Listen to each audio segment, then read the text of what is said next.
Hello everyone, સ્વાગત છે મારા યુટ્યુબ ચેનલ પર વિથ લક્ષ્મણ. અહીંયા હું તમારી માટે સોલિડવર્ક્સ અને ઓટોકેડના બેઝિક પાર્ટ્સની પ્રેક્ટિસના વિડીયો અપલોડ કરતો રહીશ, જે તમે તમારી પ્રેક્ટિસ માટે યુઝ કરી શકો છો. તો ચલો શરૂ કરીએ આપણો વિડીયો. તો આજનો આપણો વર્ડ તમે સ્ક્રીન પર જોઈ શકો છો. અહીંયા ટોપ વ્યૂ આપ્યો છે, સાઇડ વ્યૂ આપ્યો છે અને આઇસોમેટ્રિક વ્યૂ આપ્યો છે. ચાલુ કરતા પહેલા આપણે એકવાર ડાયમેન્શન જોઈ લઈએ. આની ટોપ વ્યૂમાં ટોટલ લેન્થ છે 95 mmની અને બે સર્કલ આપેલા છે. ઇનર સર્કલનો ડાયામીટર છે 35 mm અને આઉટરનો રેડિયસ છે 35 mm નો. ટોટલ લેન્થ આની રહેશે સાઇડ વ્યૂમાં 130 mm ની ટોટલ લેન્થ છે અને સાઇડ વ્યૂમાં તમે જોઈ શકો છો આની ટોટલ વિડ્થ રહેશે 80 mm ની અને ટોપ વ્યૂમાં એની ટોટલ વિડ્થ રહેશે 70 mm ની. સૌથી પહેલા આપણે ટોપ વ્યૂથી સ્ટાર્ટ કરીશું, જેથી આપણી માટે ઇઝી પડી શકે. તો ચલો હવે આપણે આપણા સોફ્ટવેર પર જઈશું. મેં ઓલરેડી ઓપન કરી રાખ્યું છે સોલિડવર્ક્સ 2022. પાર્ટ ઉપર સિલેક્ટ કરો. હવે આપણે ટોપ પ્લેન સિલેક્ટ કરીશું, એની પર રાઈટ ક્લિક કરો, સ્કેચમાં જાઓ. હવે આપણે એક રફ ડ્રોઈંગ બનાવી લઈશું. ઓકે, તો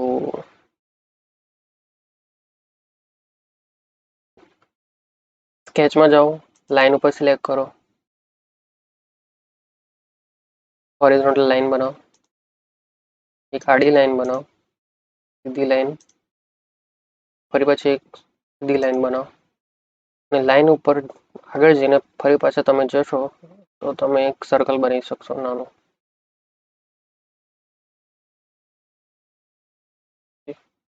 હવે એકવાર સીધી લાઈન લો.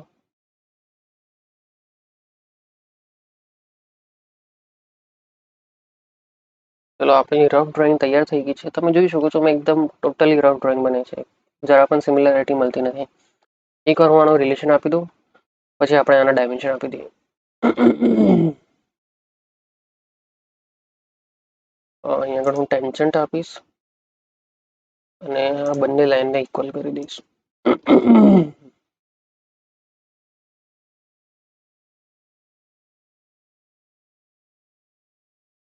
ઓકે, હવે આપણે આને ડાયમેન્શન આપીશું. સ્માર્ટ ડાયમેન્શન્સમાં જાઓ અને આપણે પહેલા એક રેડિયસ આપીશું અને અંદરનો સર્કલનો ડાયામીટર આપીશું. સૌથી પહેલા આની રેડિયસ આપી દો 35 છે રેડિયસ. અંદરનો સર્કલ મેં બનાવ્યો નથી, બની દો. સેન્ટર પર સિલેક્ટ કરો, અંદરનો સર્કલ બની ગયો.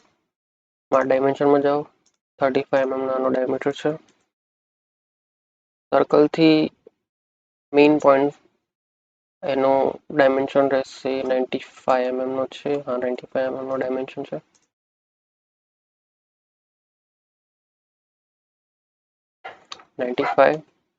અને જે વચ્ચેની જે છે એનું ટોટલ છે 50 mm.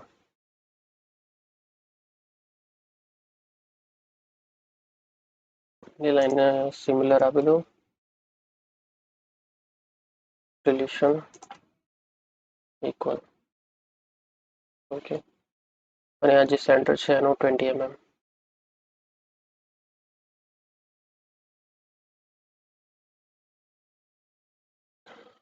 તમે હવે જોઈ શકો છો આપણો પહેલો ફેસ કમ્પ્લીટ થઈ ગયો છે.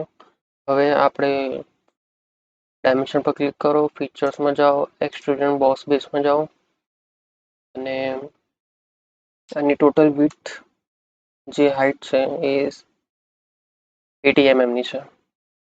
તો 80 mm ની આની લેન્થ આપીશું, હાઇટ 80 mm ની હાઇટ ઓપોઝિટ ડાયરેક્શનમાં.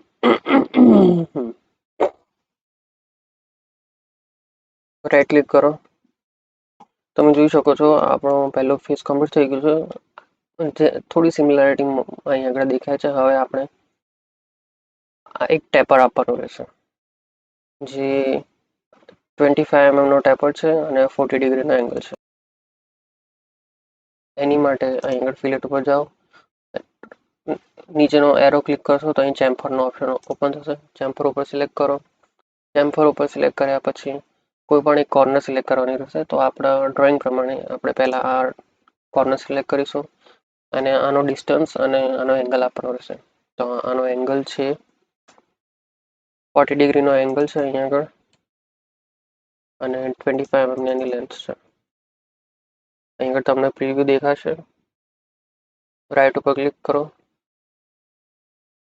ચલો આપણો સેકન્ડ ફેઝ કમ્પ્લીટ થઈ ગયું છે. હવે થર્ડ ફેઝમાં આપણે સિમ્પલ એક કટ આપવાનું રહેશે અને આપણો પાર્ટ કમ્પ્લીટ થઈ જશે.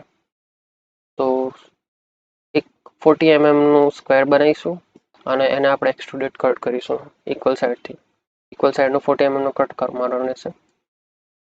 હવે હું ફ્રન્ટ પ્લેન સિલેક્ટ કરીશ. Front plane select, right click કરો, સ્કેચમાં જાઓ અને આનો કર્વેચરની લાઈન હું પહેલાં પકડીશ. કર્વેચર લાઈન પર સિલેક્ટ કર્યા પછી કન્વર્ટ એન્ટિટીઝ એને કરી દો અને એક સેન્ટર લાઈન બનાવી દો જે તમારી માટે રેફરન્સનું કામ કરશે મિડ પોઈન્ટ સિલેક્ટ કરવામાં.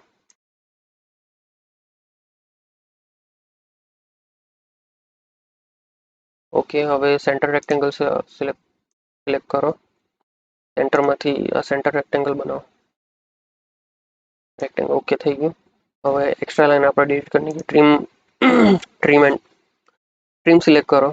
એક્સ્ટ્રા લાઈન આપણે પાવર ટ્રીમ કરી નાખીએ. ઓકે, મારો હવે ફાઇનલ આપણે આનો ડાયમેન્શન આપી દઈએ. ટોટલ